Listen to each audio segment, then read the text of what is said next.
নমস্কাৰ বন্ধুসকল, এই ভিডিঅ'টোত আমি আসাম পুলিচ আসাম গেট 3 এক্সামত আহিবলগীয়া জিকে আৰু কাৰেণ্ট এফেয়াৰ্ছৰ কুৱেশ্যন আলোচনা কৰিম। বলক ভিডিঅ'টো আৰম্ভ কৰোঁ। আমাৰ ফাৰ্ষ্ট কুৱেশ্যনটো হ'ল, কোন বছৰত ভাৰতত প্ৰথম ৰেল চলাচল আৰম্ভ হৈছিল? ইয়াৰ ৰাইট এনচাৰটো হ'ব অপশ্যন চি 1853। আমাৰ নেক্সট কুৱেশ্যনটো হ'ল, দিল্লী ভাৰতৰ ৰাজধানী কেতিয়া হৈছিল?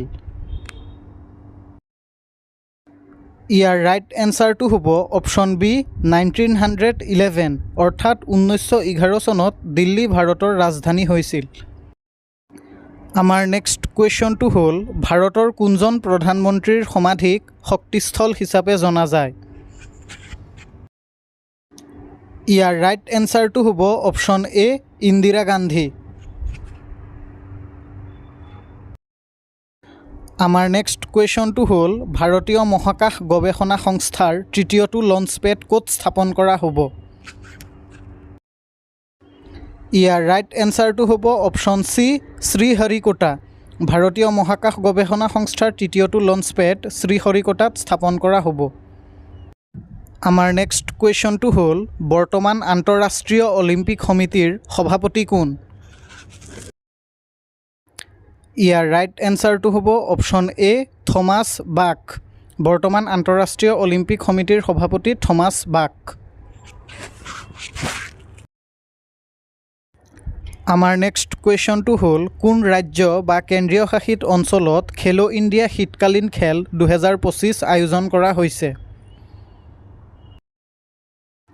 ইয়াৰ ৰাইট এনচাৰটো হ'ব অপশ্যন ডি বোথ এ আৰু বি, অৰ্থাৎ লাডাখ আৰু জম্মু কাশ্মীৰত খেলো ইণ্ডিয়া শীতকালীন খেল 2025 আয়োজন কৰা হৈছে। আমাৰ নেক্সট কুৱেশ্যনটো হ'ল, পাংচাও পাছ আন্তঃৰাষ্ট্ৰীয় উৎসৱ ক'ত অনুষ্ঠিত হয়?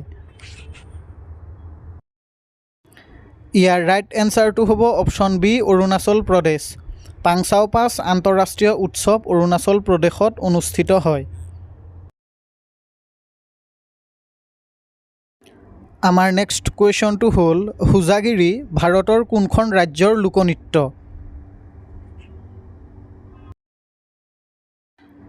ইয়াৰ ৰাইট এনচাৰটো হ'ব অপশ্যন এ ত্ৰিপুৰা। হোজাগিৰি ত্ৰিপুৰা ৰাজ্যৰ লোকনৃত্য। আমাৰ নেক্সট কুৱেশ্যনটো হ'ল, কোনটো পৰ্যটনস্থলীক ৰাজস্থানৰ চিমলা নামেৰে জনা যায়? ইয়াৰ ৰাইট এনচাৰটো হ'ব অপশ্যন এ মাউণ্ট আবু। ৰাজস্থানৰ চিমলা হিচাপে মাউণ্ট আবুক জনা যায়। আমাৰ নেক্সট কুৱেশ্যনটো হ'ল, বিখ্যাত মহাকাব্য মহাভাৰত কোনে লিখিছিল? ইয়াৰ ৰাইট এনচাৰটো হ'ব অপশ্যন চি বেদব্যাস। বেদব্যাসে বিখ্যাত মহাকাব্য মহাভাৰত লিখিছিল। আমাৰ নেক্সট কুৱেশ্যনটো হ'ল, কোনখন ৰাজ্যত ৰেণুকা হ্ৰদ অৱস্থিত? ইয়াৰ ৰাইট এনচাৰটো হ'ব অপশ্যন বি হিমাচল প্ৰদেশ। ৰেণুকা হ্ৰদ হিমাচল প্ৰদেশত অৱস্থিত। আমাৰ নেক্সট কুৱেশ্যনটো হ'ল, নেতাজী সুভাষ চন্দ্ৰ বসুৱে দিয়া বিখ্যাত শ্লোগানটো কি আছিল? ইয়াৰ ৰাইট এনচাৰটো হ'ব option D give me blood and I will give you freedom. তুমি মোক তেজ দিয়া, মই তোমাক স্বাধীনতা দিম। এই বিখ্যাত শ্লোগানটো নেতাজী সুভাষ চন্দ্ৰ বসুৱে দিছিল।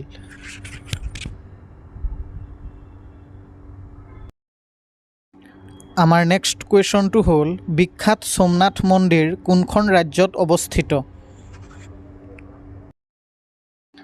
ইয়াৰ ৰাইট এনচাৰটো হ'ব অপশ্যন চি গুজৰাট। বিখ্যাত সোমনাথ মন্দিৰ ভাৰতবৰ্ষৰ গুজৰাট ৰাজ্যত অৱস্থিত।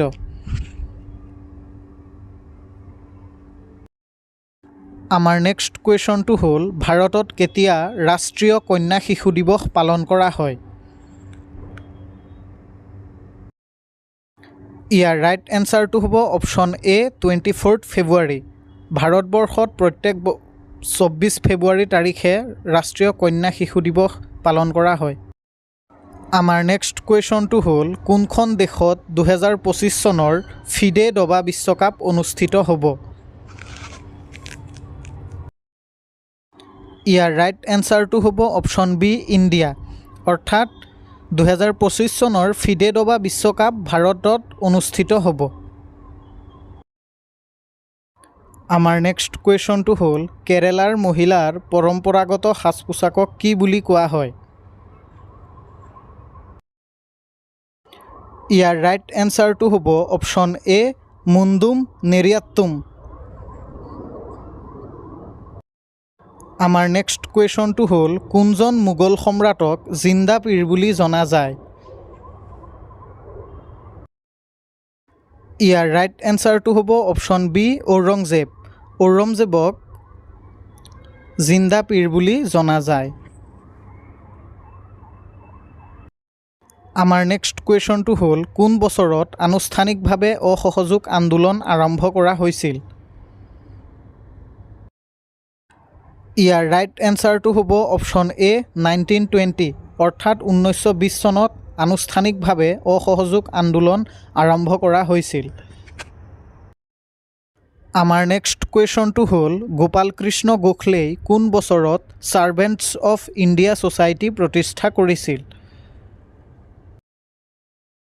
ইয়াৰ ৰাইট এনচাৰটো হ'ব অপশ্যন ডি 1905 চনত। গোপাল কৃষ্ণ গোখলেই 1905 চনত ছাৰ্ভেণ্টছ অফ ইণ্ডিয়া ছ'চাইটি প্ৰতিষ্ঠা কৰিছিল। আমাৰ নেক্সট কুৱেশ্যনটো হ'ল বিশ্বৰ আটাইতকৈ কম বয়সীয়া দবা চেম্পিয়ন কোন? ইয়াৰ ৰাইট এনচাৰটো হ'ব অপশ্যন এ ডি গুকেশ।